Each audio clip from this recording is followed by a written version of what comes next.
Greetings and welcome to the Weyerhaeuser second quarter 2026 earnings conference call. At this time, all participants are on a listen-only mode. After the speaker's remarks, there will be a question-and-answer session. To ask a question, please press star one on your telephone keypad. A confirmation tone will indicate your line is in the question queue. If anyone should require operator assistance during the conference, please press star zero. As a reminder, this conference is being recorded. It is now my pleasure to introduce your host, Andy Taylor, Vice President of Investor Relations.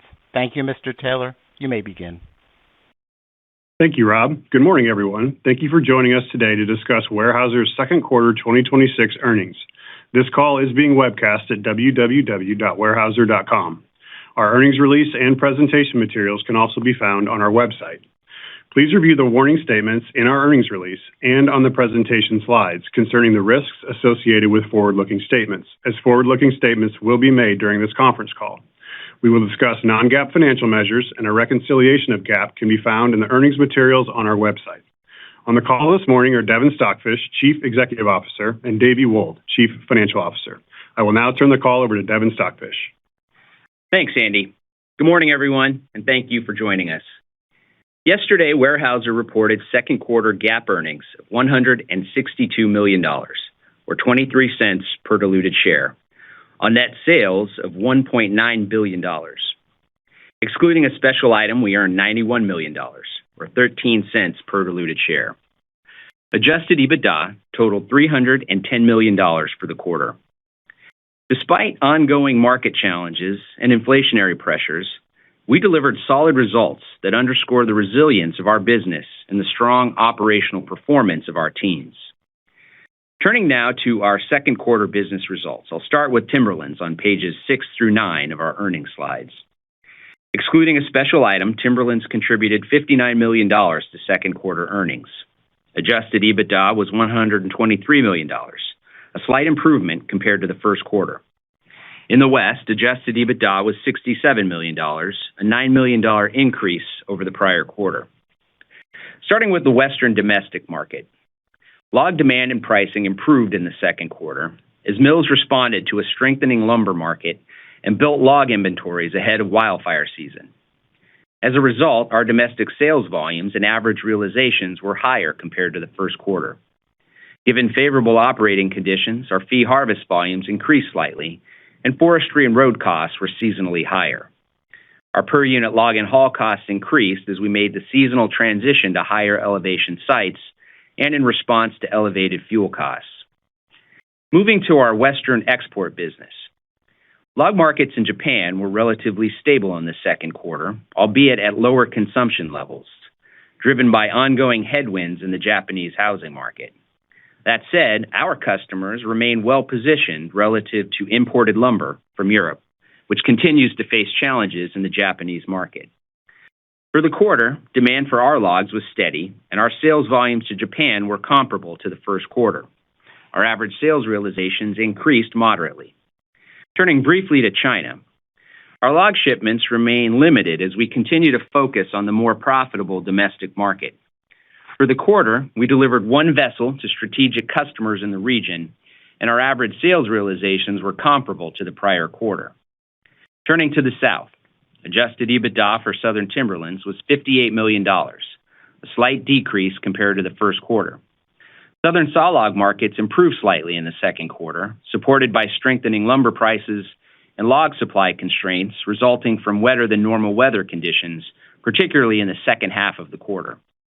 That said, sawlog demand was somewhat tempered as many mills lowered production in response to elevated finished goods inventories that accumulated due to ongoing trucking constraints. With respect to southern fiber markets, demand and pricing softened in the second quarter as mills completed spring maintenance outages and continued to align log consumption with lower takeaway of finished goods. On balance, takeaway for our logs remained steady, given our delivered programs across the region, and our average realizations increased slightly compared to the first quarter, largely due to a higher mix of grade logs. Given the wet weather conditions, our fee harvest volumes were comparable to the prior quarter, and forestry and road costs were slightly lower. Per unit log and haul costs increased moderately, largely due to increased fuel costs. In the North, adjusted EBITDA decreased slightly compared to the first quarter due to significantly lower sales volumes associated with seasonal spring breakup conditions. Before moving to Strategic Land Solutions, I'll comment briefly on a timberlands transaction we completed in the second quarter.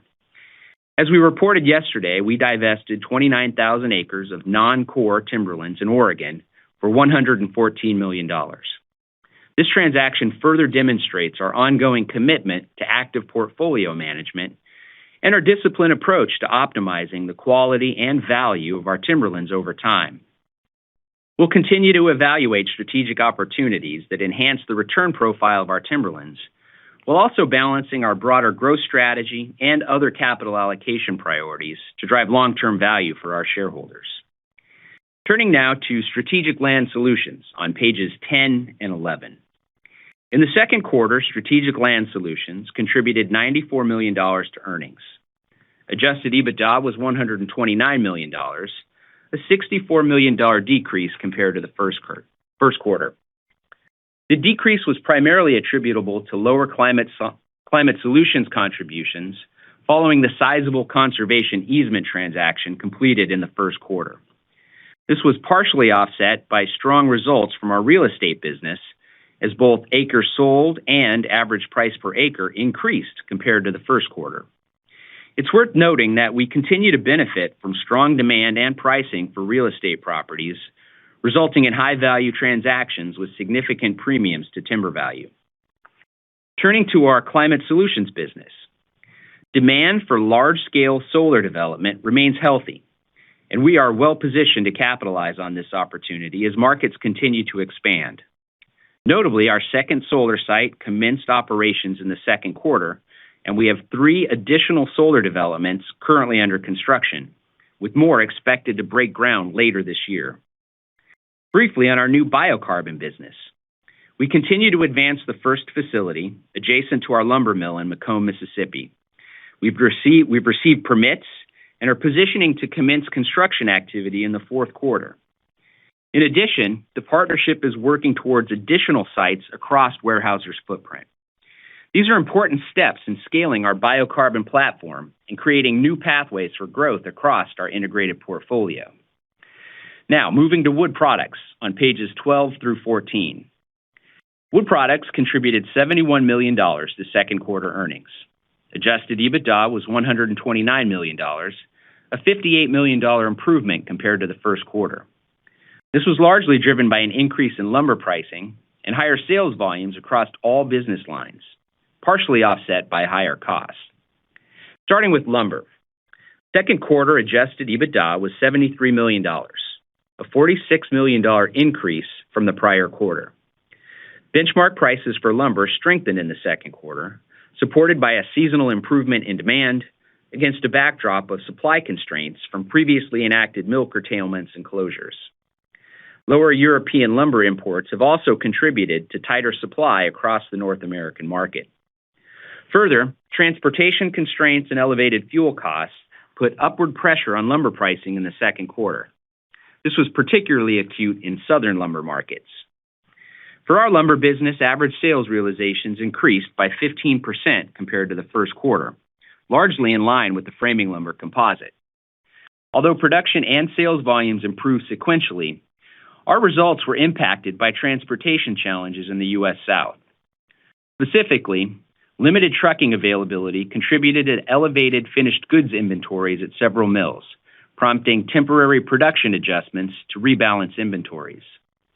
Given this dynamic, our unit manufacturing costs increased compared to the first quarter. Log costs were slightly higher. It's worth noting that while transportation remains constrained in the U.S. South, we've taken steps to improve capacity across our operations and expect minimal transportation disruptions in the third quarter. Now, turning to OSB. Second quarter adjusted EBITDA was a $6 million loss and a $9 million decrease compared to the prior quarter. This was largely driven by higher unit manufacturing costs, resulting from planned annual maintenance, as well as elevated resin costs. With respect to the broader OSB market, buyer sentiment remained cautious in the second quarter and supply continued to outpace demand. As a result, composite pricing decreased slightly in May and remained steady for the balance of the quarter, albeit at low levels. Our average sales realizations increased by 3% compared to the first quarter, which was favorable to the OSB composite, and this is largely due to the length of our order files, which results in a lag effect for OSB realizations. Our sales volumes increased slightly, and fiber costs were slightly higher. Adjusted EBITDA for engineered wood products was $54 million, a $15 million increase compared to the first quarter, largely driven by a seasonal increase in sales volumes for all products and higher sales realizations for most products. Our unit manufacturing costs increased slightly compared to the prior quarter, while raw material costs were slightly lower. In distribution, adjusted EBITDA increased by $2 million compared to the first quarter, largely due to higher sales volumes. With that, I'll turn the call over to Davey to discuss some financial items and our third quarter outlook. Thanks, Devin, and good morning, everyone. I'll begin with key financial items, which are summarized on page 16. In the second quarter, we generated approximately $400 million of cash from operations. We ended the quarter with approximately $530 million of cash and total debt of $5.4 billion. During the quarter, we funded the repayment of our remaining $250 million 4.75% notes at maturity through our commercial paper program. And in early July, we repaid an additional $122 million of debt maturities, which carried a weighted average rate of 7.59% using cash on hand. Following these transactions, we have no remaining debt maturities in 2026. We have successfully navigated a number of financing transactions in recent years to smooth our maturity profile and lower our expense. Despite the higher rate environment in recent years, we have reduced our overall weighted average interest rate by over 130 basis points since the beginning of 2022. We returned $152 million to shareholders through the payment of our quarterly base dividend and approximately $10 million through share repurchase activity in the second quarter. Capital expenditures were $139 million in the second quarter, which includes $63 million related to the construction of our EWP facility in Arkansas. As we've previously communicated, we anticipate approximately $300 million of investments for Monticello in 2026. It's worth noting that cash proceeds received this year from recent portfolio management activities, including timberlands divestitures in Virginia and Oregon, and the final proceeds from the sale of our Princeton mill, more than cover our anticipated 2026 investment in Monticello. And as a reminder, CapEx associated with this project will be excluded for purposes of calculating adjusted FAD as used in our cash return framework. Second quarter results for our unallocated items are summarized on page 15. Adjusted EBITDA for this segment increased slightly compared to the first quarter. Looking forward, key outlook items for the third quarter are presented on page 18. In our timberlands business, though we typically see a seasonal decrease in third quarter, we anticipate earnings before special items and adjusted EBITDA to be slightly higher compared to the second quarter of 2026, as results from all regions are expected to improve sequentially. Turning to our Western Timberlands operations, we expect domestic log demand to remain steady in the third quarter as mills respond to a stronger lumber market and maintain elevated log inventories. At the same time, log supply is expected to increase seasonally, absent operational restrictions during wildfire season. As a result, our fee harvest and domestic sales volumes are expected to increase moderately compared to the second quarter, with slightly higher pricing for our grade logs. That said, we anticipate slightly lower average domestic sales realizations due to mix. Our per unit log and haul costs are expected to decrease slightly, and we anticipate seasonally higher forestry and road costs as we do a significant amount of this work over the summer months. Moving to the Western export program, we anticipate steady demand from our customers and stable pricing for our logs in the third quarter. That said, sales volumes to Japan are expected to be lower sequentially due to the timing of vessels. In China, our shipments are expected to remain consistent with recent activity, with one vessel planned in the third quarter. Turning to the South, we expect log demand to improve in the third quarter as mills rebuild inventories following recent weather-related supply constraints. Demand should also benefit from higher sawmill operating rates in response to stronger lumber prices, as well as improved fiber mill activity following spring outages. At the same time, regional log supply is expected to increase as weather conditions improve. Given these dynamics, we expect our average sales realizations to be comparable to the second quarter, with higher fee harvest volumes. Our per-unit log and haul costs are expected to decrease slightly, while forestry and road costs are expected to be seasonally higher. In the north, our fee harvest volumes are expected to be significantly higher as we have fully transitioned from spring breakup conditions, and we anticipate moderately lower sales realizations due to mix. Moving to our Strategic Land Solutions segment, real estate markets have remained solid year-to-date, and we continue to anticipate a consistent flow of transactions with significant premiums to timber value. Additionally, we expect to deliver steady growth from our Climate Solutions and Natural Resources business in 2026. As a result, we are increasing segment guidance for full year 2026 adjusted EBITDA to approximately $450 million, an increase of $25 million from prior guidance. We now expect basis as a percentage of total SLS sales to be between 15% to 20% for the year. For the third quarter, we expect SLS adjusted EBITDA to be approximately $45 million lower, and earnings to be approximately $30 million lower than the second quarter of 2026, primarily due to the timing and mix of real estate sales. For context, it's common for our real estate results to be more heavily weighted toward the first half of the year. For our Wood Products segment, we expect third quarter earnings and adjusted EBITDA to be slightly lower than the second quarter of 2026, excluding the effects of changes in average sales realizations for lumber and OSB. As for product pricing, the lumber composite entered the third quarter on an upward trajectory, supported by steady demand and ongoing supply constraints and transportation challenges. For OSB, composite pricing has been generally range-bound through July as supply continues to outpace demand. As shown on page 19, our current and quarter-to-date average sales realizations for lumber are moderately higher than the second quarter average, while OSB realizations are slightly lower. As a reminder, in late June, we provided a temporary lumber EBITDA sensitivity to reflect the rapid increase in trucking costs incorporated into delivered realizations during the second quarter. While these costs may remain dynamic in the near term, we do not expect the same level of rapid increase in the third quarter. As a result, we expect to return to our typical lumber sensitivity, where a $10 change in commodity prices translates to approximately $50 million of annual EBITDA. For our lumber business, as Devin mentioned, we have largely worked through recent transportation constraints. As a result, we anticipate higher production and sales volumes in the third quarter and slightly lower unit manufacturing costs. Our log costs are expected to be moderately higher, primarily for Western logs. For our OSB business, we expect slightly higher sales volumes and comparable fiber costs in the third quarter. Unit manufacturing costs are expected to increase, primarily driven by more extensive planned annual maintenance and higher resin costs relative to the second quarter.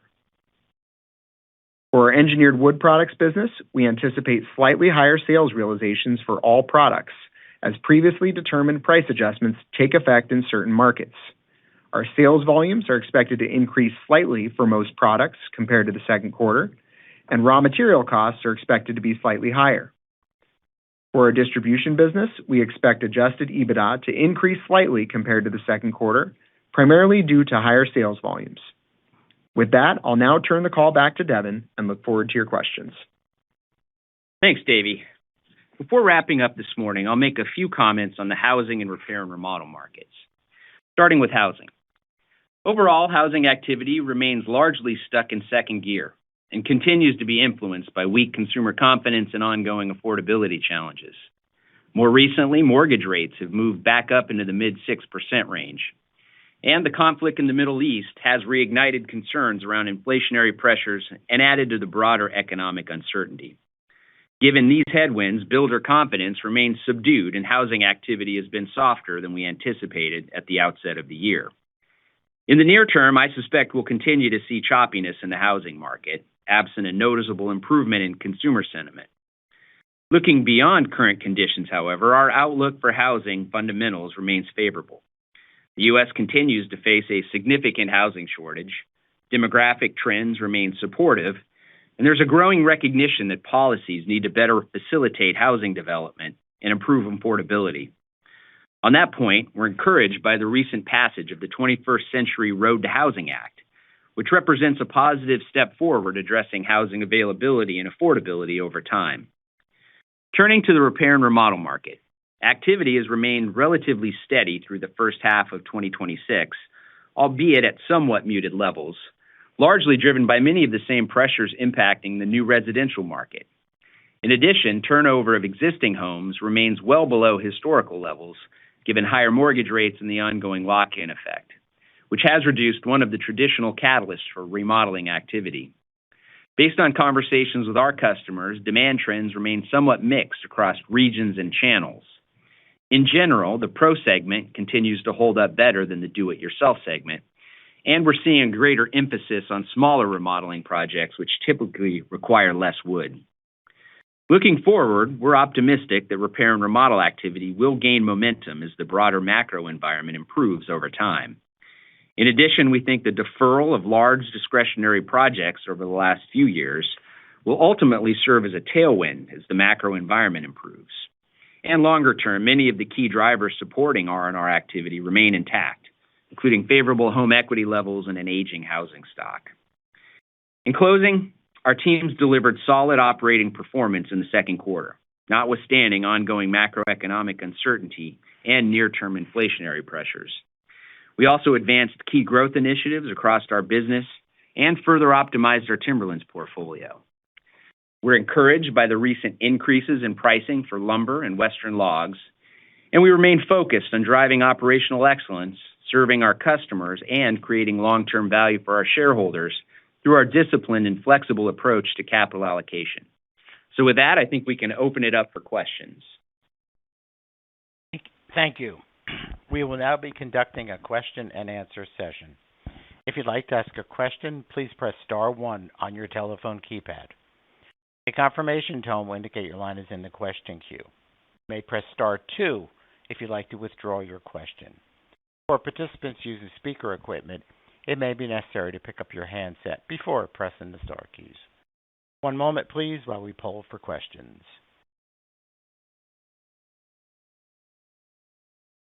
Our first question comes from Susan Maklari with Goldman Sachs. Your line is now live.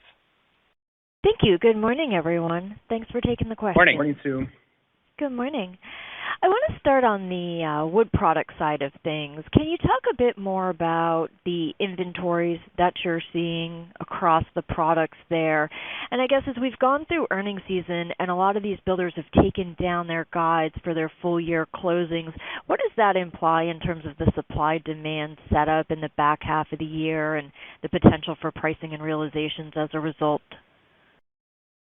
Yeah, thanks for the question, Sue. I mean, as you can imagine, it's going to be somewhat differential depending on product line. Maybe I'll start with lumber. I would say in general, what we've seen this year has been a preference throughout most of the channel to keep a little bit leaner inventories. And so you really just haven't seen a whole lot of folks building up large decks of wood across the system. And so I think that's also been one of the dynamics that's maybe pushed pricing a little bit more this year. Obviously, the supply side is the big issue for demand and supply balance in lumber. And so I'd say at present, inventories probably just, slightly below average, not super lean, but certainly not on the heavy side.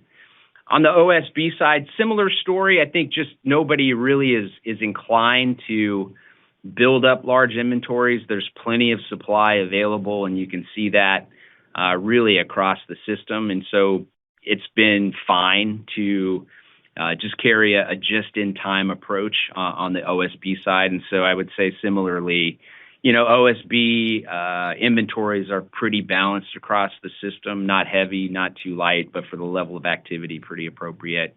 And then EWP is, I would say, pretty normal given the level of activity.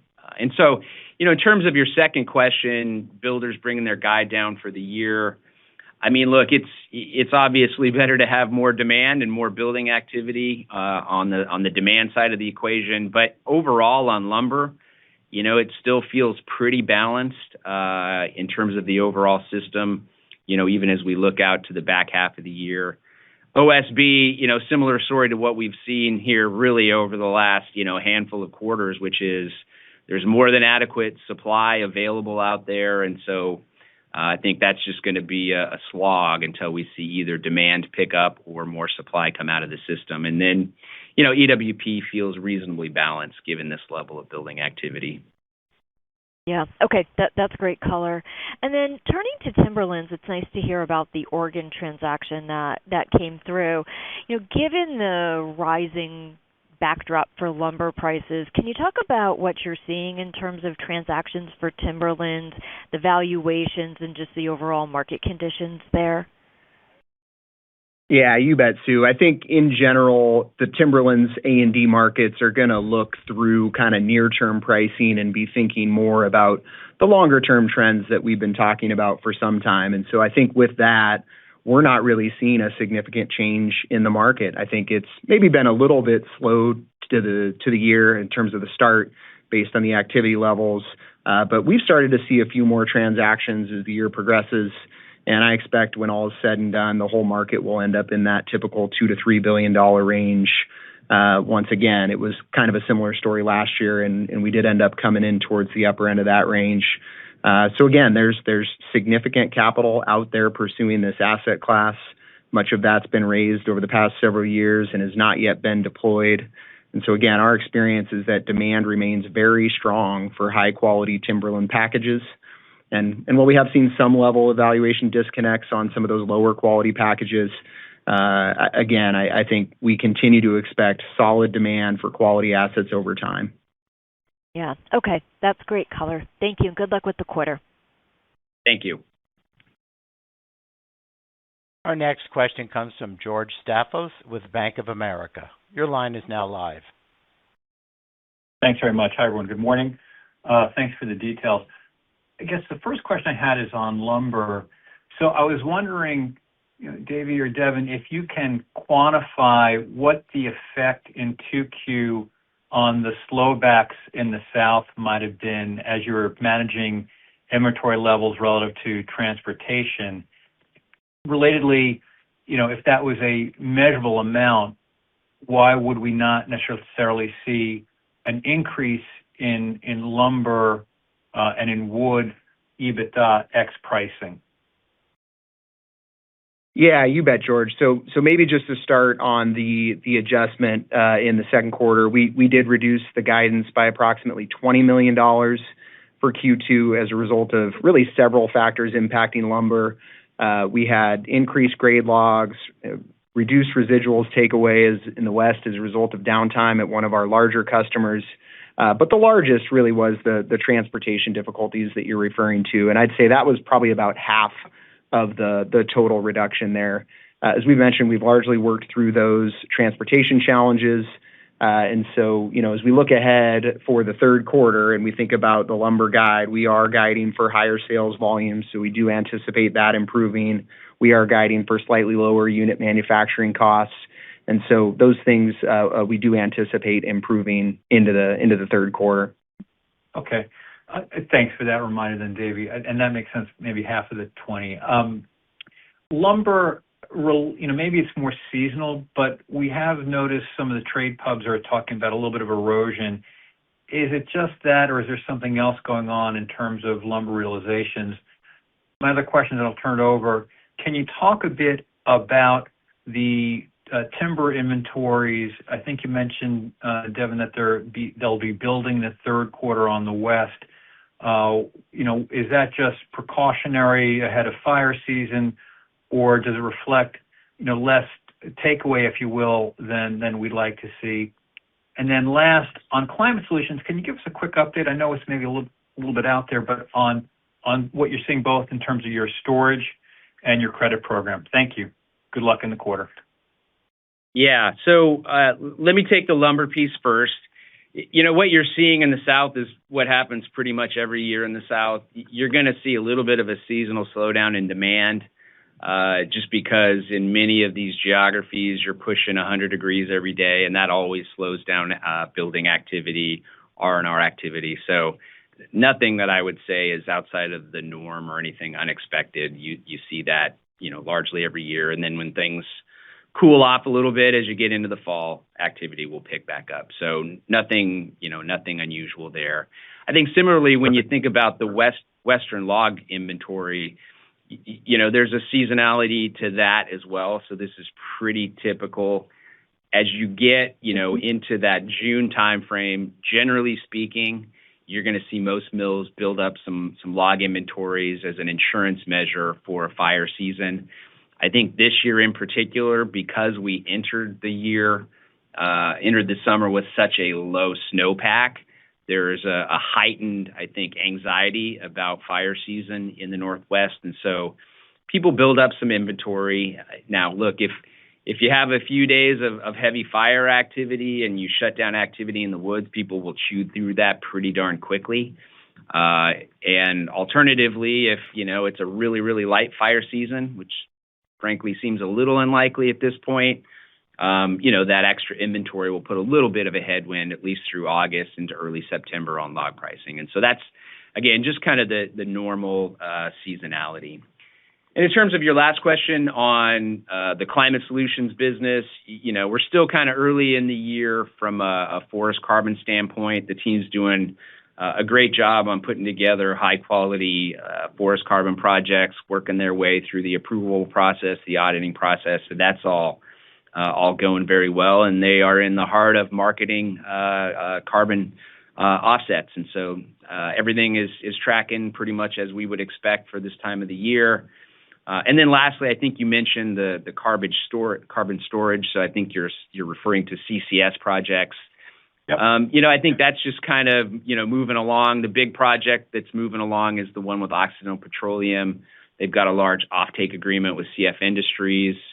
I think the easements are now underway for the pipeline, for the CO2 pipeline. So, things are moving along. We still expect that's probably going to come online somewhere around 2029. Okay. Thank you, Devin. Yep. Thank you. Our next question comes from Ketan Mamtora with BMO Capital Markets. Your line is now live. Thank you. Morning, Davey, Devin. Morning. Maybe first question on the engineered wood side, encouraging to see prices moving higher. Can you talk about, what you have out there by way of any price increases, or is this more of, sort of higher cost pass-through? How should we be thinking about it? Yeah, so a couple of things I would highlight. When we look at the Q2 increase in pricing, I would say to a large degree that was mostly just a mix issue. We did a little bit more solid section, which has a little better realizations versus I-joist. So Q2 was more of a mix. As we roll into Q3, we are expecting to see the price increases that we rolled through in Q2 take effect. And I would say that is primarily just a reflection of passing along some of the increased resin costs and other input costs with, higher fuel overall. So that's really what that is. It's still a competitive market out there. And so it's really not a demand issue. It's more of a passing along some of those costs. And that's really what's driving that.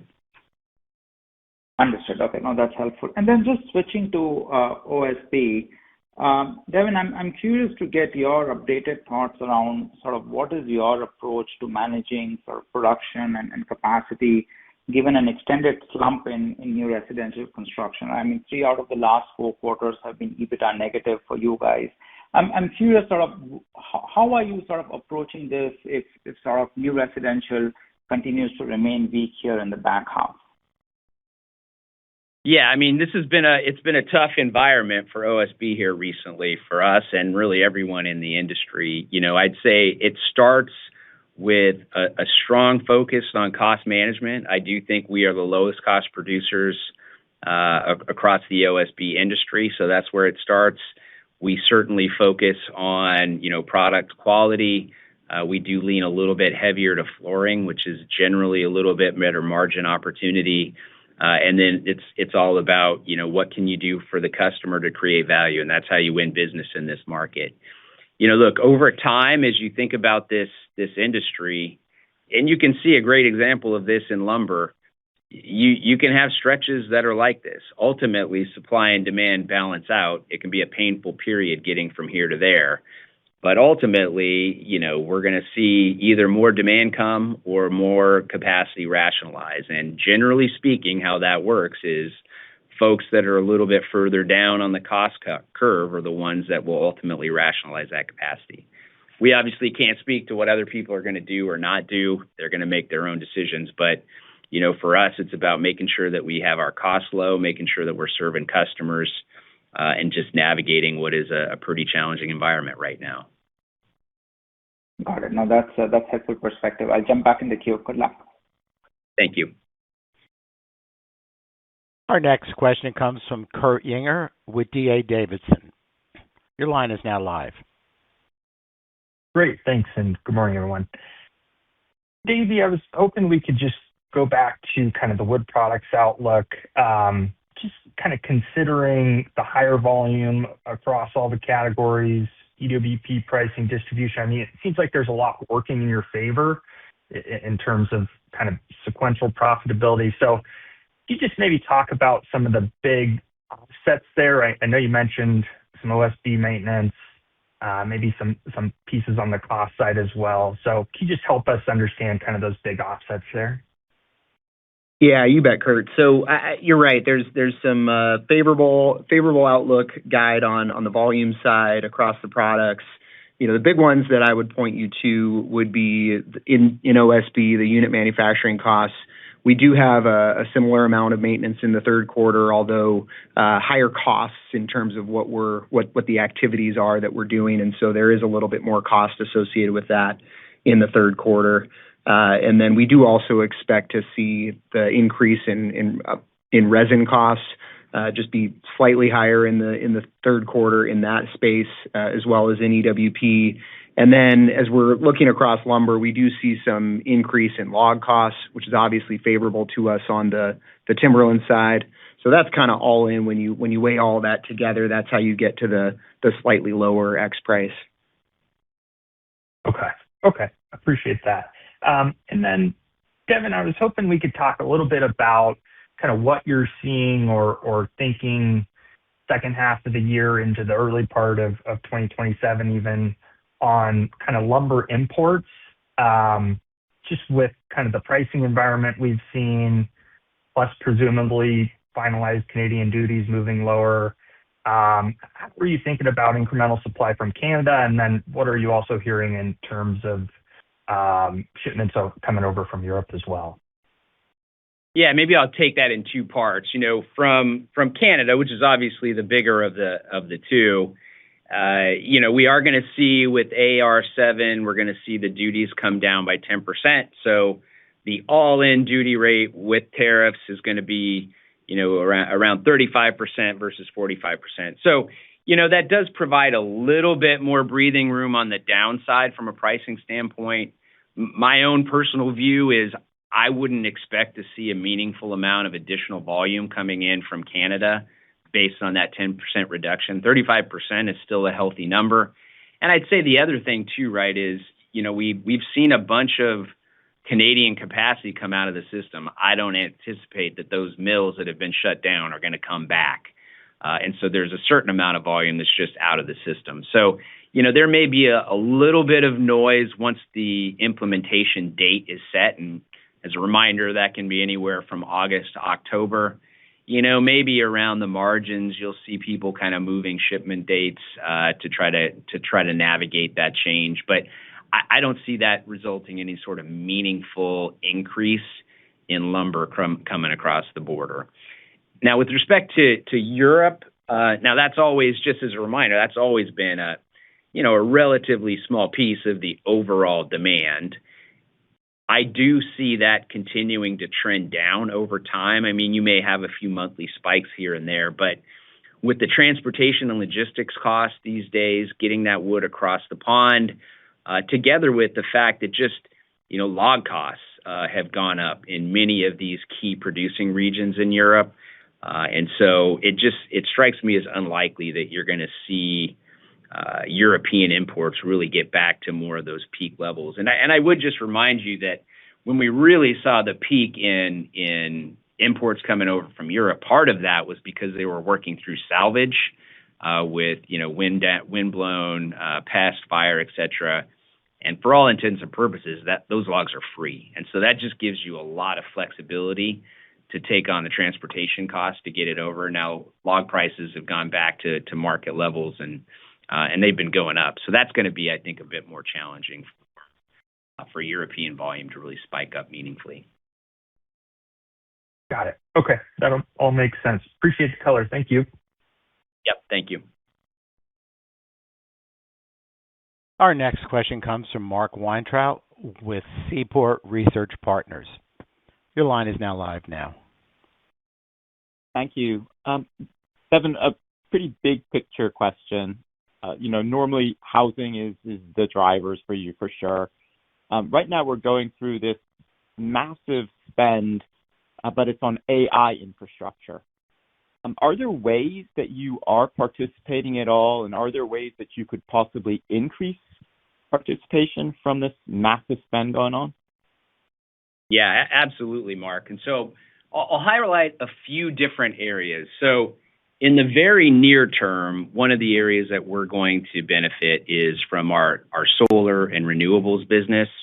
I think when you look across all of North America, certainly in the U.S., the amount of energy demand is just spiking. And so that's causing a significant degree of interest in developing, in particular, solar, because that's the fastest to market. So that's going to be a nice tailwind for us for a very long time, is just the incremental demand for electricity, and we'll get that in the renewables business. You're already starting to see some of that. I'd say the second one is with our land position. We're obviously the largest landowner in North America. We have a number of sites that we feel are very well suited for data center build-outs. And so we are actively marketing a handful of sites, and we're building that pipeline. So that's another area where I think in the relatively near future, we could see some upside. As you would expect, the price per acre from data centers is pretty significant and just an extraordinary margin above timber values. And so we're actively pursuing that. And then the other piece, which I would say is probably a little bit more in the early stages, although we, Weyerhaeuser, and we as an industry are actively working this, is utilizing more wood-based construction in the build-out of data centers. I think there's a really nice sweet spot for us in this space, in that most of the folks that are building data centers also have pretty significant climate pledges and greenhouse gas reduction commitments. Building with wood is substantially better from an environmental standpoint. And so, we're out there working with the data center developers, trying to get wood more extensively utilized in this build out. And so the early indications, I think there is certainly an openness to it. But in all candor, today, it's all about speed. And so what we've got to do is we've got to convince the developers that you can get mass timber up more quickly than the alternative building product. So we're working that. I think we'll get some momentum here. The Softwood Lumber Coalition, a whole bunch of other industry associations are working this. So it's a big opportunity, and we're going after it. Right. And in terms, are they primarily using like steel and concrete? Steel and concrete. Currently? Yeah, steel and concrete. Yeah. And maybe there's a little bit of relationship to this next question too then, and it's on Monticello. And so one thing that's been very apparent out there is the cost to build things has increased very substantially in the last several years. Is the $500 million budget still good? I mean, were you out in front and have things locked down so that we can stay there? And then relatedly, and this again might tie into the last question a little bit, any update or read on look-forward demand for the product? Sure, Mark. This is Davey. I'll take the budget question on Monticello. So big picture, construction is progressing really well. We are on track as we had indicated for a startup in the first half of 2027. For this year, we do anticipate approximately $300 million in spend. We've said that. Yes, we are seeing some amount of cost pressures, particularly when you think about areas like labor, steel, concrete. Really, those are the areas, to your point, that are seeing competition in larger scale construction activities impacting those dollars. Also seeing some pressure from tariffs, but as always, our teams are working to minimize the impact of these pressures through things like value engineering. So at this point, I think it's hard to say whether and how much that would increase, but regardless, I think even if we did see some level of overall budget increase, the return profile remains very attractive. And maybe I'll take the second part of the question, Mark, which is, the early demand signals for TimberStrand, just very strong, across a whole host of different opportunities. Just the baseline utilization of TimberStrand, what we're currently making out of Kenora, there remains a lot of demand for that product. It's a great product at a good price point. We are looking at a whole host of additional opportunities to add on to that. So things like AeroStrand, which is a new product that we're very excited about. That's based off of the TimberStrand technology. I think there's a really interesting application in the mass timber space, and we've had a bunch of conversations about TimberStrand being utilized in that building capacity. And just general industrial. I think we've got a good, strong anchor customer already in the South who's expanding. I think there's a variety of opportunities there. So we're really excited about this product. Our sales folks are very excited about this product. So we're looking forward to getting this mill up and running so we can start moving product out of Monticello. Super. And just one last confirmation, and since we're on the topic of OSL, is it correct to say that the new Canadian tariffs are not applicable to Kenora's product? That is correct, yes. Okay, super. Thank you. Thanks, Mark. Our next question comes from Hamir Patel with CIBC Capital Markets. Please proceed with your question. Hi, good morning. On the biocarbon initiative, how should we think about timing of the build-out of additional sites beyond the first one? Yeah, so, we are actively looking at the footprint. We have a handful of additional sites that we've identified, and we're working through those with Aymium. One of the challenges with the first site is there's just a lot of groundwork you have to do to make sure that, the product, the residuals, the pulpwood, the chips, the process, those are all working to get to the end product of biocarbon that the buyers want. And so as you would expect, that takes a fair bit of testing. That should get easier as we go forward because a lot of this work has been done. So at this point, really, we have a pretty good line of sight on what wood baskets would be best for new facilities. And that's a function of, the growth drain in these various markets, our ability to serve with both our sawmill residuals as well as our pulp logs, the transportation and logistics. So there's work to be done, but, we're making good progress. We hope at some point, later this year or early next year to be able to announce some additional sites.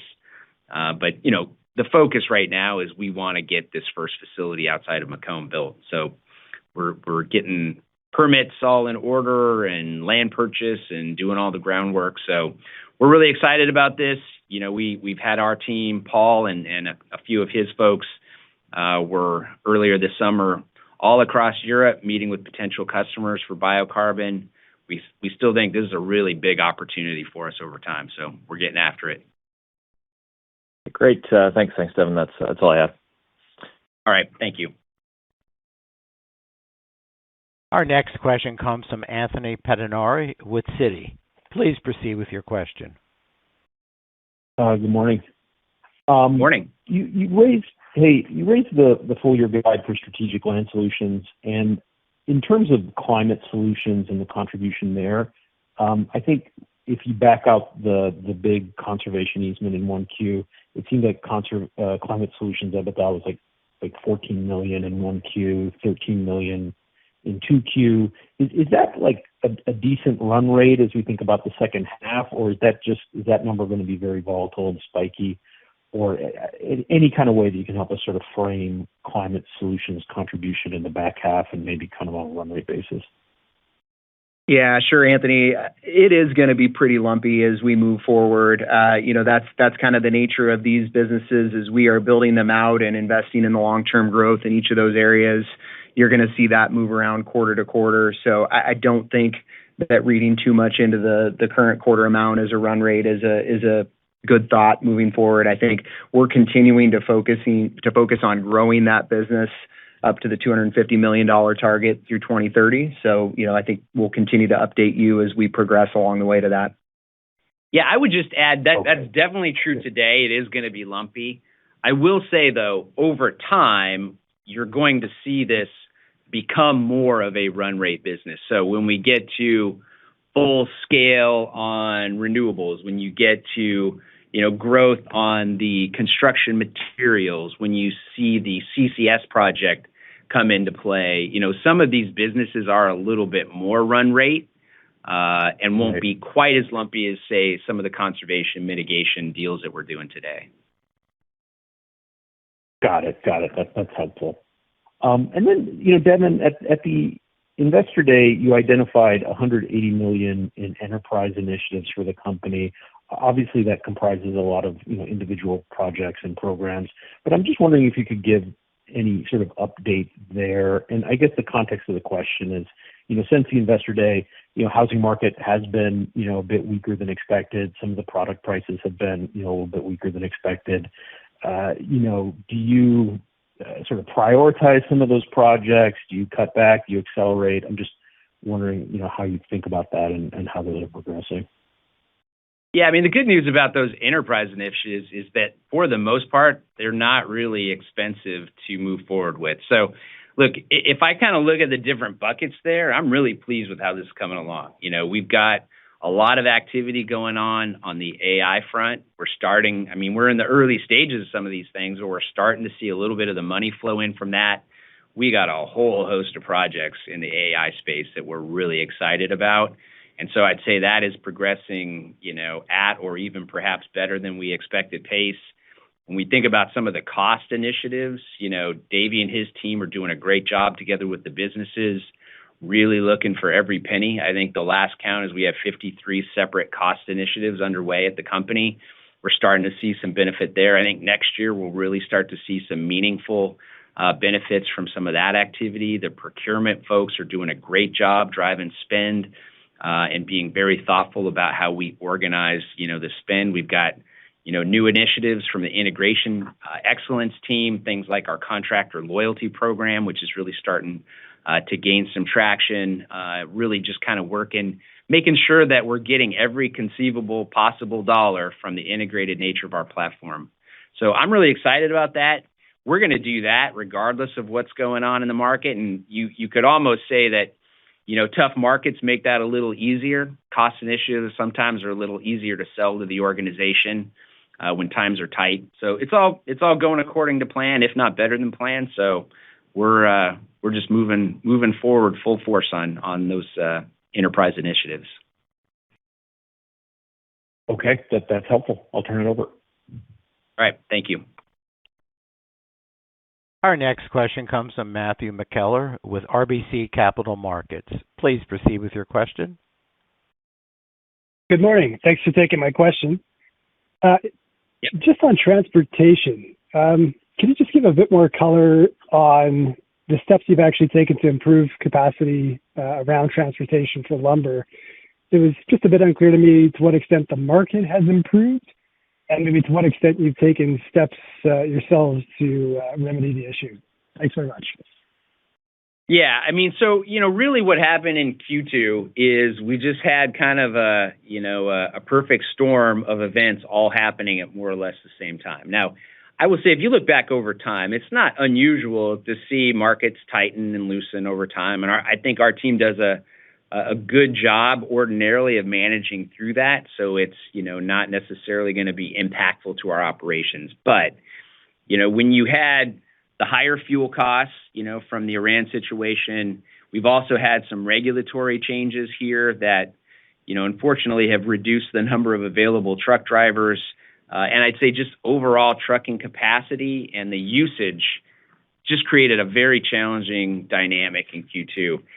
Fast forward to today, I would say maybe things are slightly better, but not meaningfully. The overall market, particularly for flatbed trucks in the U.S. South, is still pretty tight.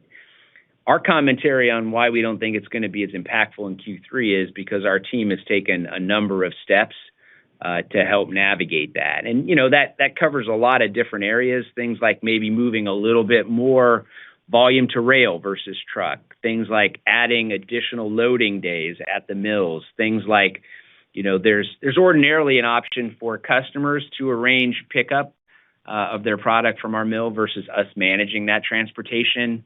We've taken a little bit more of that management on our team to help manage that a little bit better. So we're doing a whole variety of different things to try to navigate this more challenging environment. And I would expect it to continue to be tight here for the foreseeable future. Very helpful. Thanks. I'll turn it back. All right. Thank you. Our next question comes from Buck Horne with Raymond James. Please proceed with your question. Hey, thanks. Good morning, guys. So I'll try to keep this brief. Just wondering if you've got any thoughts on the Canadian wildfire situation this year, and either in terms of the longer term impact on fiber supply, or if there's any near term potential salvage inventory impact, or how do you think about what's happening with the wildfires in Canada impacting overall North American flows? Yeah, first of all, just say that, fortunately for us, the wildfire in Canada really hasn't impacted our operating areas too much. Alberta really is a key region for us, and they had a lot of rain early in the year, so it hasn't been quite as bad. In some of the other geographies, I think the fire activity has probably been a little bit further north, so it hasn't been quite as impactful to date. And, it's fire salvage opportunity, I suppose, even if it's far north, but sometimes the logistics costs to get after that just make the economics a little tricky. So sitting here today, I'm not sure I see a massive influx of salvage logs hitting the Canadian system. There may be a few spots where that may be the case, but generally speaking to date, I don't know that I see that as being a huge issue for us. All right. Thanks, guys. My questions are otherwise answered. Thanks. All right. Thanks, Buck. Our next question comes from Hong Hang with J.P. Morgan. Your line is now live. Yeah, hey, I guess, how do you think about share buybacks in your capital allocation priorities, just given what the stock trades today? Yeah, you bet, Hong. It's our approach there really remains disciplined and consistent. We designed our capital allocation framework to ensure it aligns with the cyclical nature of our business. So we start with that commitment to returning significant amounts of cash back to shareholders. And then beyond that, we can allocate additional capital to value add activities, whether that be investing in our businesses, debt pay down, or incremental share repurchase. So, this year, of course, we've got the significant amount of Monticello spend, so we're focused on that. But beyond that, we'll continue to evaluate opportunities for share repurchase. We like it. We've been active in that space. We closed out our $1 billion authorization last year, announced a new one. So I think that's a good indication of the value of that lever that we see. But of course, we're gonna weigh that with all the other long-term investment opportunities that we have and maintaining an appropriate capital structure. Got it. And then on the OSB side, so what we saw with lumber last year was that producers were willing to operate under negative margins for a surprising amount of time. Do you think we could face a similar situation on an OSB this year, or you think the market will correct a little bit more faster? Yeah, to be perfectly frank, I think that's very hard to predict.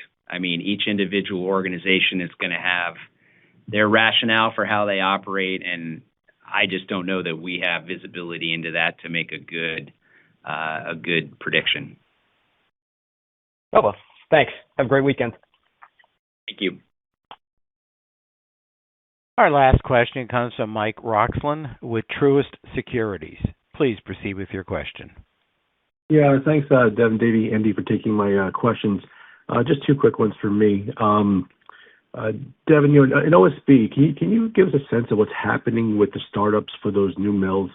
Do you expect them to start on schedule? Do you think that they could be delayed given the persistent housing weakness we're currently seeing, as well as the oversupply?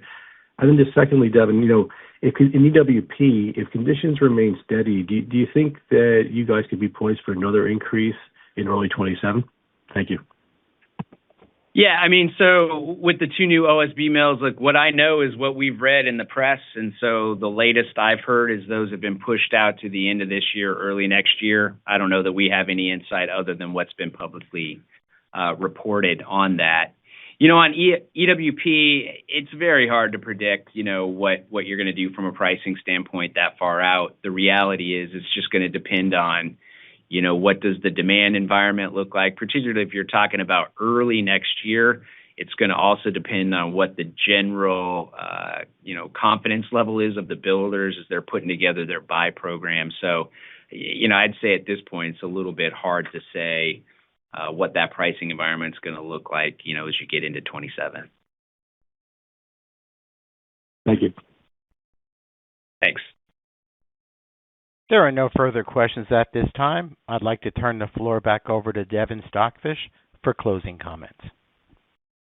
All right. Well, thanks everyone for joining us this morning. Thank you for your continued interest in Weyerhaeuser, and have a great day.